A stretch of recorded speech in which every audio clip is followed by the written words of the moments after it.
អំពើមិនថ្ងៃនឹងអូនមើលសំសៀវភៅថ្នាក់ទី2មេរៀនទី8មេរៀនទី8រំលឹកស្រៈពេញតួអាអេអៃអ៊ូអ៊ូអើរឺលឺអៃអៃអោអៅអាគីអាហាអេសៃ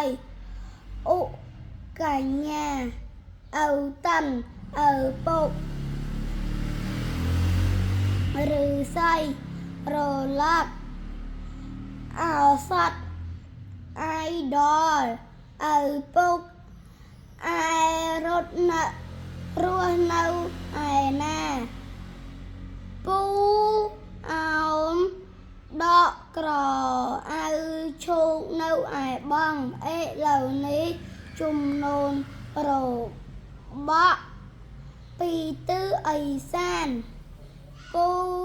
អៅដកក្រអៅឈោកនៅឯបងលំហាត់ចូលសរសេរអក្សរផ្ចង់អំពីស្រៈពេញតួស្រៈអេសៃអេឡៅអស់ហើយ